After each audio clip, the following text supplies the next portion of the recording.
Welcome back to the Forum Show. I'm your host Jay, and today we're going to be talking about the under 16 social media ban that the government has just introduced.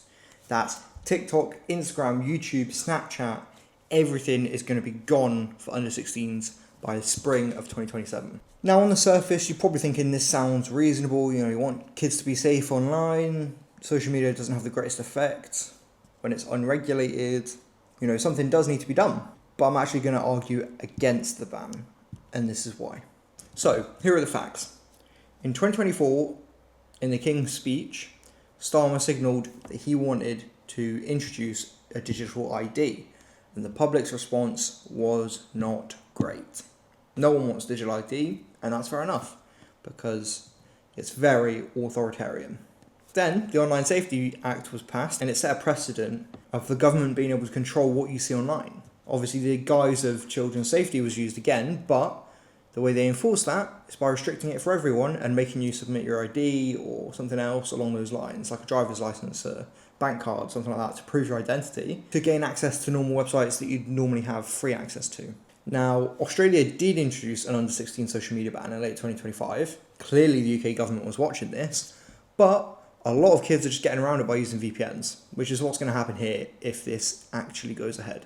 Now, this applies to all social media platforms, but most surprisingly, it applies to YouTube as well, which is weird because YouTube is not a bad platform to have children watch it. And they have kids channels, they have YouTube Kids. So it doesn't really make a lot of sense that they have banned that for under 16s, because a 15-year-old isn't going to watch YouTube Kids, are they?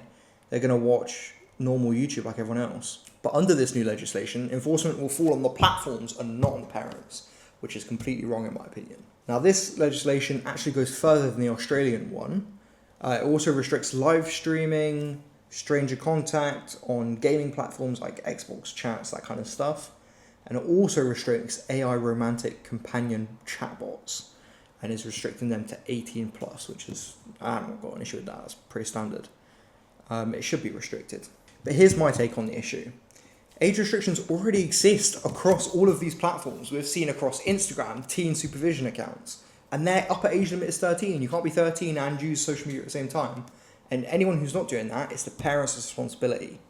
And like I said with YouTube, they have YouTube and then they have YouTube Kids. There's two separate restrictions to keep kids safe on YouTube. But there are certain platforms where these measures should be in place, but not these specific measures. It should be the government putting pressure on these organisations to have things like teen supervision accounts and parental controls and all this kind of stuff, not on the government to just straight up ban them so that you have to put digital ID in to gain access to them. It's a bad idea. Now, this is quite clearly just a backdoor for digital ID. Starmer wanted it, realised he couldn't get it, so he's like, you know what, we'll use the child safety excuse and pull digital ID in that way. Because how are they going to verify if someone's under 16? They're not. They're going to ban it across the board and make you put your ID onto these digital platforms or into a government database to then store all of that information on you. So they'll know which accounts are linked to you, which profiles are linked to you, your search history, your content preferences, your ad preferences. All of this information will be stored by the government. And digital ID is not only dangerous because of all that information, and let's be honest, the government aren't the most responsible, so are they going to handle all our data stored well? I don't think so. I think they're going to be lousy with it. I think it's going to be another government-run situation where stuff is handled irresponsibly. But we've seen this time and time again. They say they're going to do something, they try and do it, and they don't do it well, it backfires. What they need to do is hold social media companies to account. Use committees, use public hearings like the US Senate does or the US Congress, does, where they drag the tech CEOs into these things and say, you're doing this, you're doing that, fix it.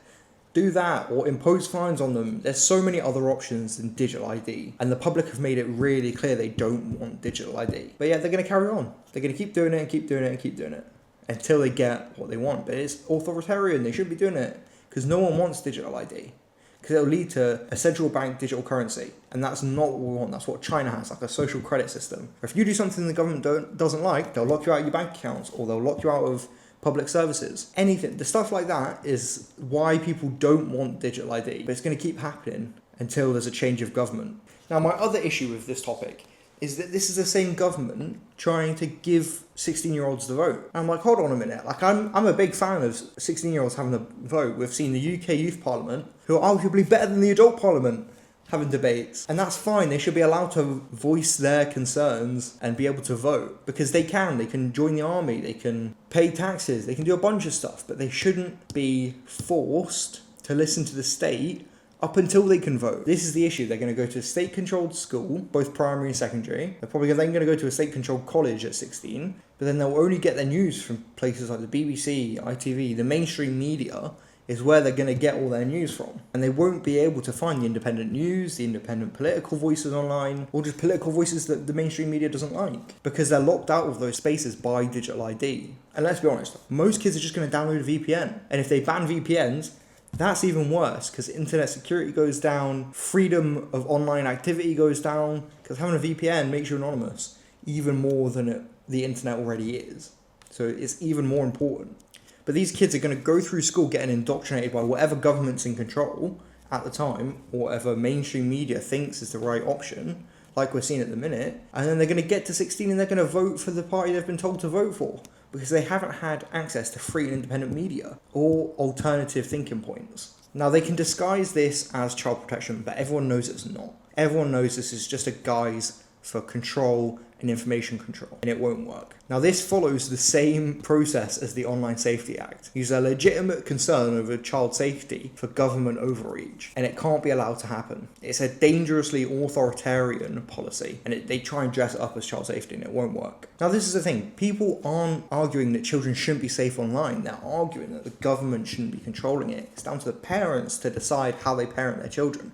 And as someone who grew up with social media and technology, I can see that it has its benefits and it has its cons. Like, this is a good thing, but it also isn't. So there needs to be restrictions put in place, but not like this. The government should be doing more, and they should be doing better to try and keep kids safe online. And this is not the way to do it. And the people will understand that. This has been The Forum Show, and thank you for watching.